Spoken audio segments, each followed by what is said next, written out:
구주로 믿는 믿음을 가질 수가 없고, 인간적인 관점에서 보면 그 믿음을 받으려는 결단과 의지가 없으면 갖지 못합니다. 단순히 그래 믿을게 한다고 해서 되는 것이 아닙니다. 믿으려는 결단과 용기가 있어야 됩니다. 믿음을 따라, 말씀을 따라 사는 것을 이제 순종이라고 하는데, 순종은 그 순종을 실행할 용기가 필요합니다. 그래서 믿음은 용기다라고 말할 수 있습니다. 그리스도인은 무엇보다도 정말 이 믿음의 용기가 있는 사람이 되어야 됩니다.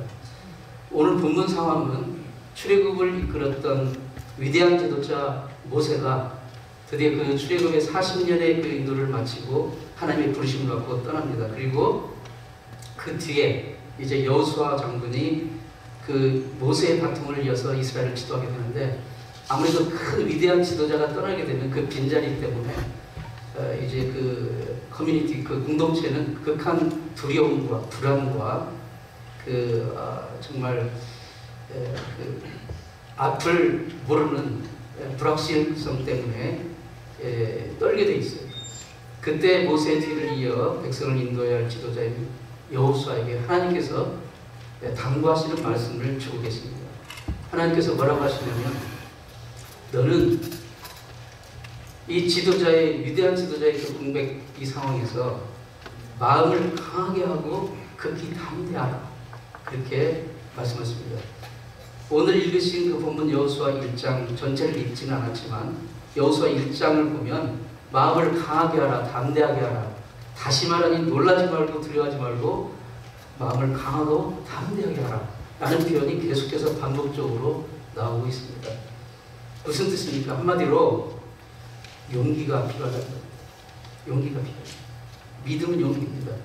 사실 성경에 나오는 수많은 믿음의 조상들의 그 인생의 궤적을 보면 그들의 인생의 중요한 고비고비마다 믿음의 용기를 가지고 그 하나님 말씀에 순종하며 나갔던 것을 볼 수가 있습니다. 몇 분을 한번 살펴보겠습니다. 아브라함 있죠? 아브라함은 평생 살아온 고향, 그 고향을 떠나라는 하나님의 정말 느닷없는 말씀 앞에 고향을 떠났던 것이 75세 때 일이었어요. 여러분, 한 20-30년 살던 곳에서 떠나는 것도 보통 일이 아니잖아요.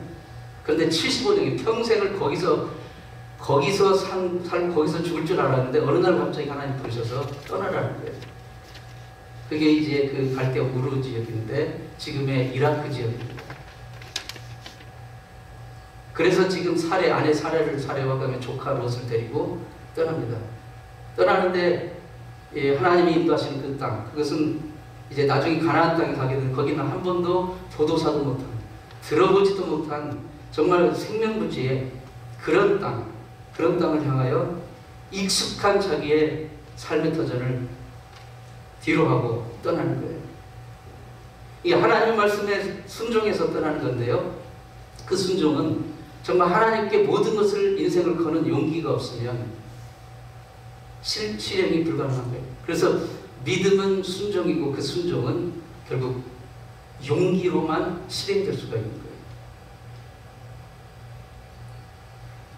두 번째로 오늘 본문과 관련이 있는 모세는 이스라엘 백성들을 또 하나님의 명령을 받들어서 출애굽을 시키고 애굽을 나왔는데 탄탄대로가 열렸습니까? 아니에요.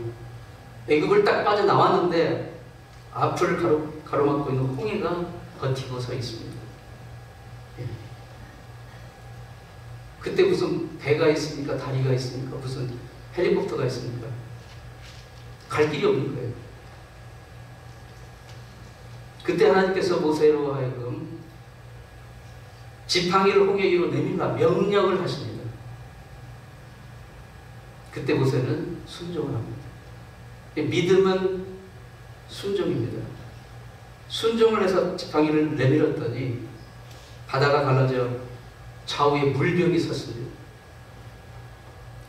여러분, 좌우에 물벽이 넘실거리고 있는 그 바닷속을 지나간다는 것은 대단한 용기가 아니면 아닙니다.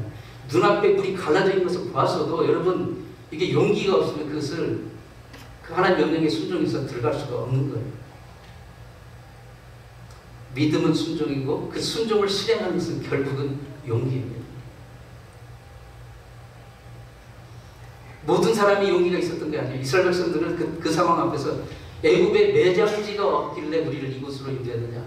그렇게 지도자 모세를 원망하면서 극도의 불안감, 그 공포 속에 사로잡혀 있었어요. 마지막 그 순종, 하나님의 말씀을 순종할 수 있는 그 용기, 그게 없었던 거죠. 그때 모세가 담대히 이렇게 외쳤습니다. 출애굽기 14장 13절에 너희는 두려워 말라. 가만히 서서 여호와께서 오늘날 너희를 위하여 하시는 구원을 보라. 순종하고 이제 용기를 가지고 실행에 옮기라 하는 것이죠. 모세는 그러한 용기를 가지고 백성을 데리고 홍해를 건넜습니다. 믿음은 용기입니다. 믿음은 하나님의 말씀에 대한 순종이고 그 순종은 오직 용기로만 실행이 될 수가 있습니다. 마태복음 9장에 보면 중풍병 걸린 친구를 예수님 앞에 데려온 친구들이 있었어요. 그런데 예수님이 이제 머무신 그 집에 예수님에 대한 소문이 나니까 수많은 사람들이 막 병자를 내려오고 인산인해를 이루었습니다. 도저히 집이 완전히 사람들로 가득 차서 더 이상 들어갈 수 없어서 입구가 폐쇄가 됐어요. 봉쇄가 됐어요. 그때 이 친구들은 이 중풍병 걸린 친구를 들것에 매가지고 이렇게 왔는데 그 문 앞에서 상황을 보니까 이건 불가능해요. 마치 홍해가 앞에 있어서 불가능한 것처럼 불가능한 거예요. 예수님 앞으로 자기 친구를, 병든 친구를 데려갈 수가 없는 거예요. 그래서 두 가지 선택이 있었어요. 여기서 포기하고 돌아갈 것인가? 아니면 그래도 밀고 갈 것인가? 그들은 용기를 냈습니다. 그들은 다른 방법을 통해서 지붕 위로 올라가서 지붕을 뜯어서 구멍을 내고 그래서 들것에 이제 그 병든 친구를 얹혀놓고 내렸습니다. 예수님 앞으로 내렸어요. 이 용기와 결단이 믿음, 순종, 그리고 용기, 이것을 다시 한번 보여줍니다. 자칫 잘못하면 이 지붕이 무너져서 자기들의 생명도 위험할 수 있는 그런 상황. 그리고 나중에 이 집주인이 그 지붕 파손한 것에 대한 손해배상을 청구하면 그것 또한 물어줘야 되죠. 그 모든 위험을 다 각오하고 감수하고 용기를 내서 결단을 합니다. 자기 친구가 예수님만 만나면, 예수님만 개입하시면 이 문제는 해결되고 이 친구는 나을 수 있다라는 그 믿음, 그리고 순종, 그리고 용기. 중풍병자를 예수님 앞으로 내려놨을 때 예수님은 이 환자가 얼마나 병이 위중한지 그걸 보지 않으셨어요. 그 성경에 보면 예수님이 저들의 그 친구들, 그러니까 병자가 아니라 그 친구들의 믿음을 보셨다고 했어요. 저들의 믿음을 보시고 이 병자에게 이렇게 말씀하셨어요. 소자야, 안심하라. 내 죄 사함을 받았느니라 라고 선포하셨습니다. 예수님이 아무한테나 네 죄 사함을 받았느니라고 말씀하지 않으셨어요. 예수님이 그 믿음과 그 순종의 용기를 보인 사람들에게 예수님은 내 죄 사함 받았느니라 그렇게 선포하신 장면이 몇 군데 나옵니다. 믿음, 순종, 그리고 용기. 주님은 거기에 동의를 하셨고, 그리고 그 중풍병 걸린 환자를 치료하셨습니다. 사랑하는 성도 여러분, 우리가 신앙생활 한번 잘 해보겠다고 마음만 먹는다고 되는 게 아니잖아요. 결단과 실천하는 실행에 옮기는 용기가 필요합니다. 여러분이 교회에 정말 좋은 마음 먹고 봉사하고 싶다고 마음만 먹는다고 그냥 저절로 됩니까? 아니에요. 결단과 용기, 그게 필요합니다. 우리가 매일 말씀을 묵상하고 기도하겠다고 마음 먹는다고 저절로 됩니까? 아니에요. 결단과 실천의 용기가 필요한 거예요. 사실 오늘 여러분이 이 자리에, 예배 자리에 나온 것도 대단한 용기를 가지고 나온 거예요. 수많은 반대와 정말 어려운 환경과 여건을 무릅쓰고 지금 나온 거예요. 그것도 기적입니다. 기적이에요. 여러분, 믿음의 시험이 우리 삶에 어떤 방법으로 옵니까? 시험과 시련이 없는 사람이 없어요. 아무리 믿음이 좋아도 여전히 시련과 시험이 있습니다. 어떤 방법으로 옵니까? 설교를 들을 때 맞아, 그렇게 살아야지, 그게 해야 돼, 오늘부터 내가 그렇게 실천해야지, 내가 이렇게 살 수는 없지, 이제 결단을 내리자, 마음이 생깁니다. 그런데 마음만 먹어가지고는 절대 되지 않아요. 그것을 실행에 옮기는 용기, 말씀에 순종하는 용기로 실행하지 않으면 절대 되지 않습니다. 절대 되지 않아요. 왜냐하면 우리의 신앙의 형통을 방해하는 마귀가 있기 때문이에요. 사람을 통해서든 환경을 통해서든 직장을 통해서든 아니면 건강의 문제든 또는 물질의 문제를 통해서든 우리가 그 마음먹은 것, 그것을 실행에 옮기지 못하도록, 실천하지 못하도록 환경을 그렇게 반대로 만들어버리는 거예요. 거기서 용기를 내서 딱 한 발만 내딛으면 되는데 그 용기를 내지 못하면 계속 거기에 머물러 있는 거예요. 그러면 낙심과 두려움이 생기죠. 두려움이 계속되면 어때요? 에이, 그냥 그만두지 뭐. 내 팔자에 무슨. 포기하게 됩니다. 두려움은 자포자기로 이어지는 거죠. 그 두려움이 밀려올 때 거기가 마지막 곡입니다. 그때 용기를 내면 사실 되는 겁니다. 우리의 믿음이 물만 주고 그냥 기다리면 쑥쑥 자라는 콩나물 시루 같은 거 얼마나 좋겠어요.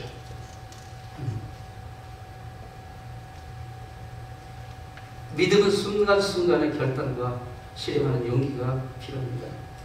그럴 때 우리의 신앙이 승리가 있고 발전이 있고 진전이 있는 거예요. 이렇게 이러한 승리를 한번 경험한 사람은 그 승리를 경험해봤기 때문에 그때 용기를 내면 되는구나 라는 것을 알기 때문에 포기하지 않고 밀고 나갑니다.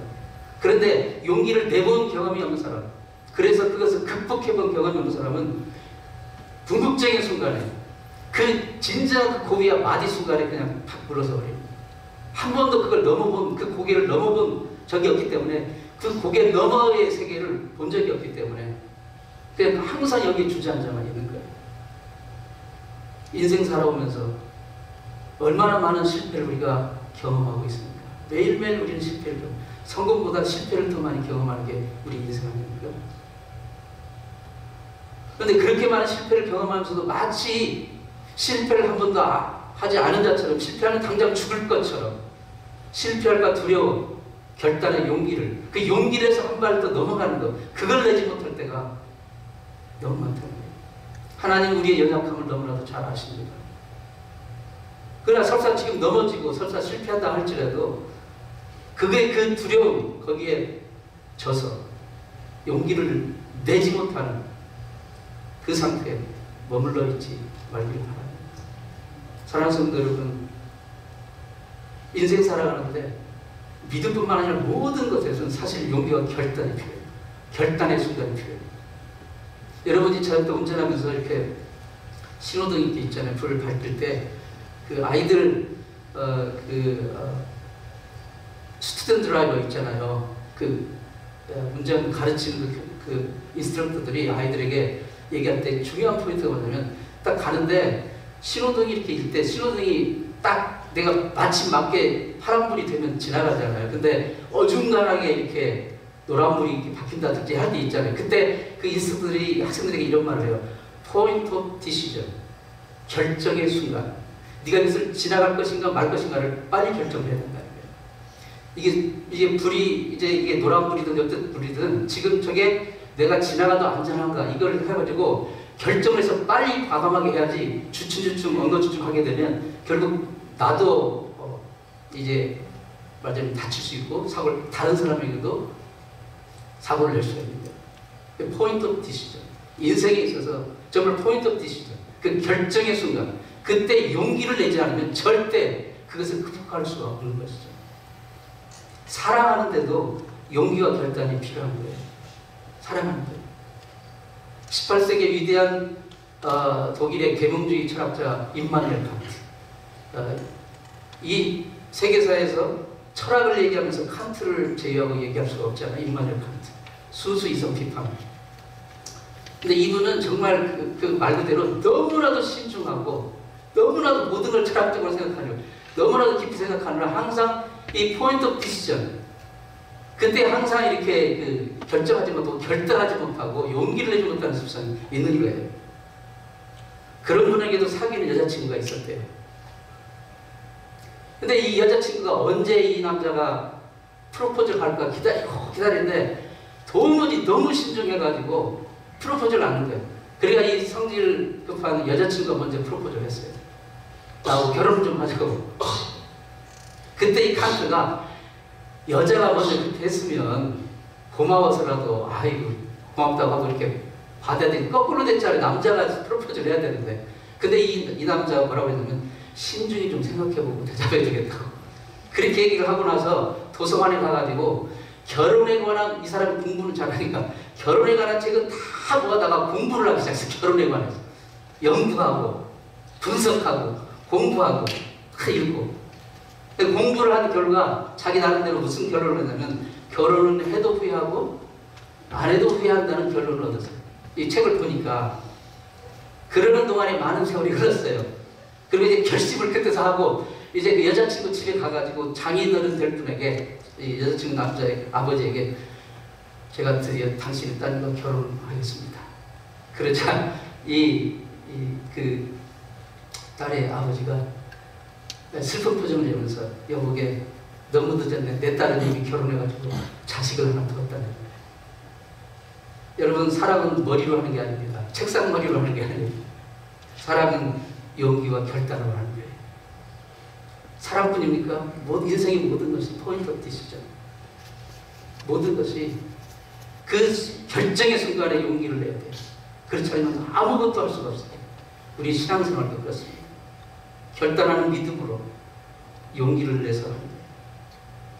그때 그것을 하나님 말씀에 순종해서 옮기면 놀라운 세계가 펼쳐지는 겁니다. 서울에 연동교회를 심호하셨던 이 서미 목사님하고 계세요. 지금 은퇴하셨는데 한 8년 은퇴하신 지 8년 됐는데 그분의 아버님도 목사님이셨어요. 이제 그 아버님이 이제 군대 옛날에 아주 옛날이죠. 군대를 갔는데 그 아버님 군대 갔는데 헌병으로 갔어요. 헌병 그 LP라고 하죠. 밀리터리 폴리스 헌병으로 갔는데 여러분 헌병은 뭐 어느 나라나 헌병은 군기가 가장 센 데 아닙니까? 군기가. 근데 헌병대 배치받은 첫날 이석희 목사님 아버님이 이제 자기 상사 보스에게 가가지고 이렇게 말을 했대요. 저는요 주일은 꼭 교회 가야 됩니다. 이렇게 말을 했대요. 그러니까 이 보스가 기가 막히다는 표정으로 창세 이후로 헌병이 주일날 교회 간 적은 없느니라 이렇게 얘기를 했다는 거예요. 그래서 이분이 말했어요.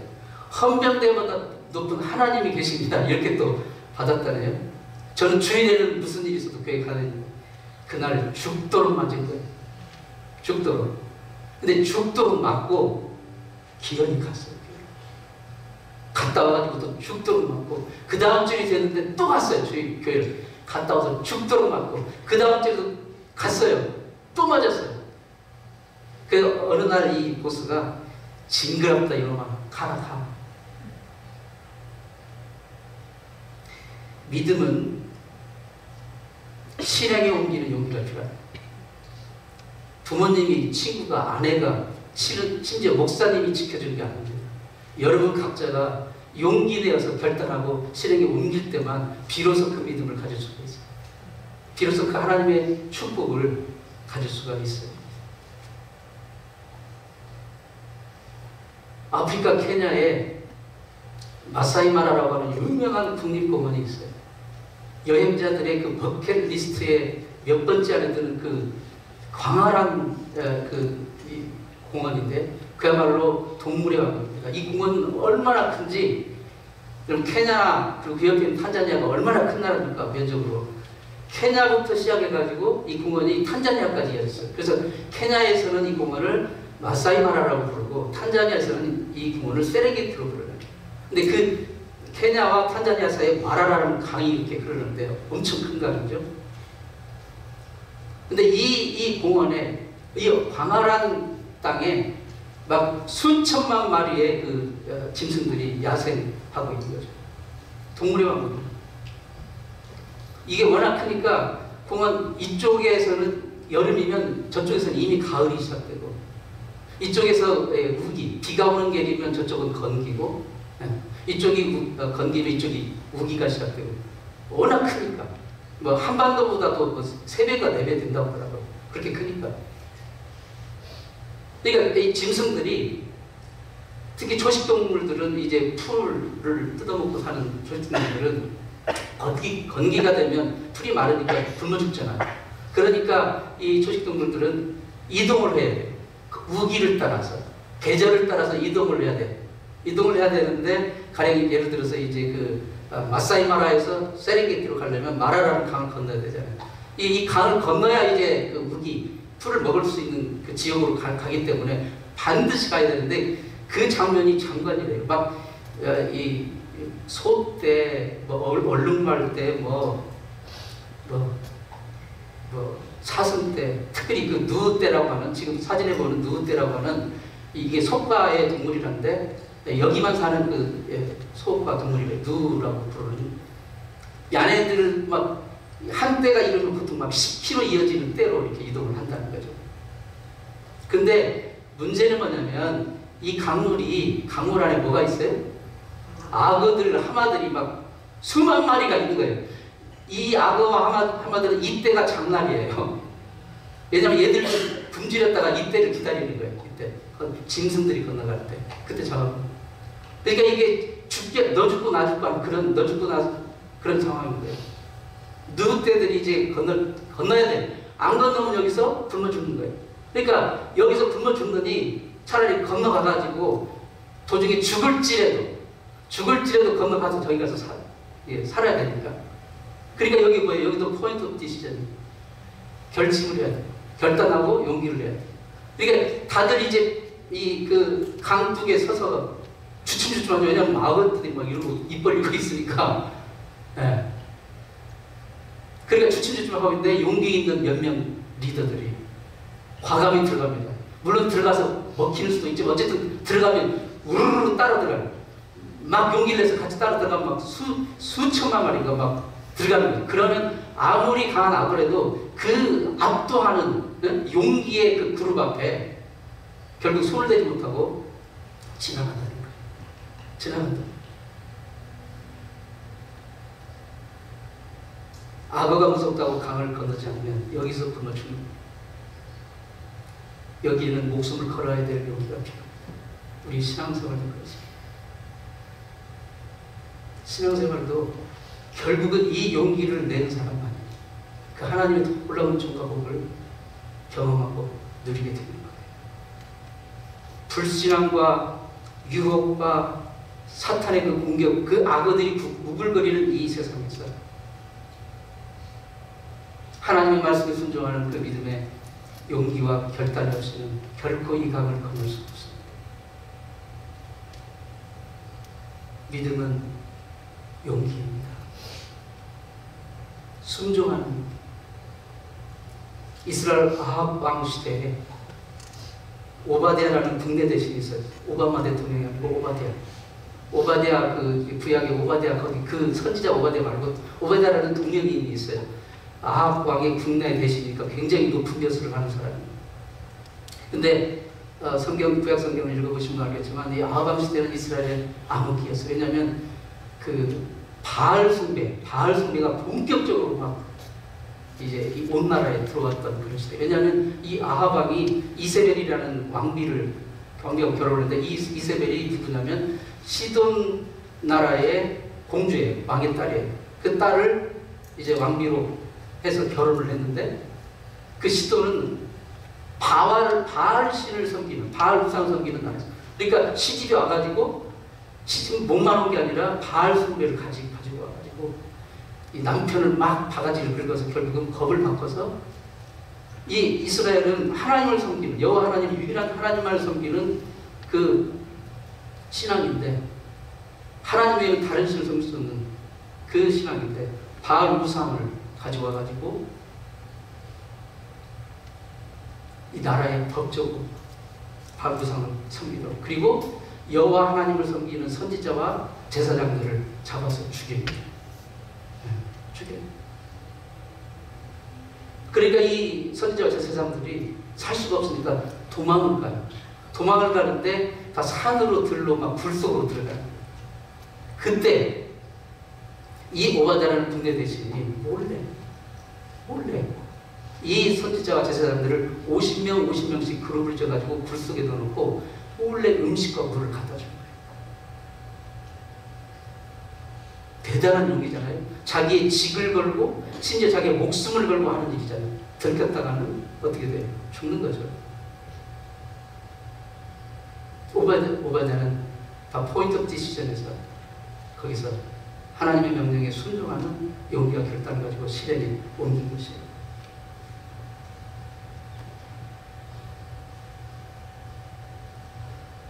그런데 우리 사람들에게는 사실 헛된 용기가 많은 것 같아요. 저를 비롯해서.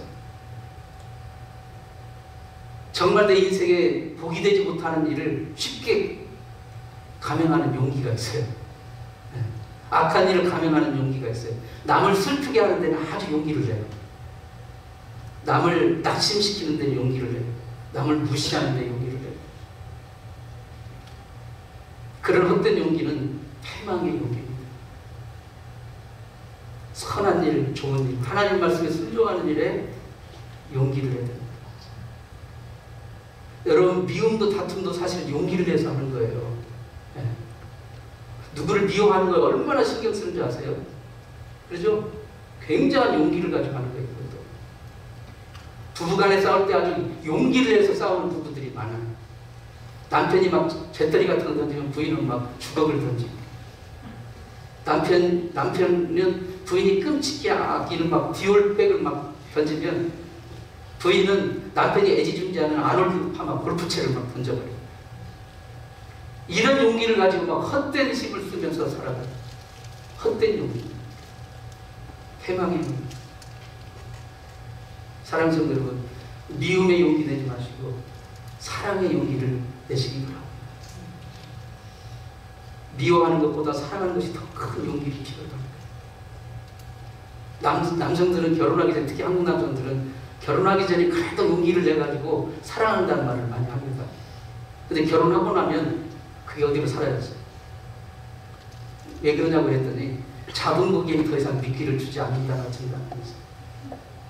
사랑하는 성도 여러분, 용기를 내되 헛된 데 용기를 내지 마세요. 정말 하나님의 일에, 좋은 일에, 선한 일에, 하나님 말씀에 순종하는 일에 용기를 낼 수 있기 바랍니다. 우리가 용기를 낼 수 있는 출처가 어디입니까? 우리가 용기를 낼 수 있는 그 근거가 뭐예요? 우리가 무슨 배짱으로, 무슨 우리가 뒷심이 있어서 용기를 낼 수 있습니까? 바로 오늘 본문에서 하나님은 우리 용기의 분명한 출처를 말씀해 주셔요. 5절에 그리고 9절에 내가 너와 함께 할 것입니다. 내가 너를 떠나지 않으며 버리지 않으리라. 내가 어디로 가든지 내 하나님 여호와가 너와 함께 하느니라. 이게 우리의 용기의 출처예요. 하나님 우리와 함께 하심을 믿으십니까? 여러분, 인생은 결국은 혼자 왔다가 혼자 떠나는 겁니다. 그런데 유일하게 나와 영원히 함께 하실 분은 하나님밖에 없어요. 10년 전에 미국의 유명한 코미디언이고 배우였던 로빈 윌리엄스 있었잖아요. 로빈 윌리엄스. 정말 아주 천재 배우였지 않습니까? 어떤 상황에서 그분은 사람을 웃길 수 있는 사람이었어요. 천부적인 재능을 통한 천재 배우였어요. 그런데 그 많은 명성과 인기와 부를 가지고 그가 스스로 목숨을 끊었어요. 10년 전에. 정말 온 세상이 충격을 받았죠. 그때. 도대체 항상 웃고, 항상 웃고, 항상 사람들을 웃기게 하고 재밌게 하고 즐겁게 하는 그 사람은 왜 갑자기? 그에게는 딸이 딱 한 명 있었어요. 자식이 딸. 그 딸 하나 두고 어떻게 그런 선택을 하셨을까요? 그를 그 죽음으로 몰고 갔던 것은 지독한 고독, 우울증, 그거였대요. 그러니까 모든 사람을 웃겼어도 정작 자기 자신은 아무도 없는 거예요. 아무도 없는 거예요. 고독한 거예요. 지금 현대인의 가장 큰 적은요, 우울증과 고독입니다. 사람이 같이 어울려 있어도 고독을 느껴요. 그러니까 그 고독을 내가 어떻게 처리할 수 없으니까 뭐예요? 핸드폰을 보는 거예요. 왜냐면 위로를 주니까. 순간의 위로를 주니까. 그러니까 이게 없으면 막 불안한 거예요. 나침반이 없어지는 거예요.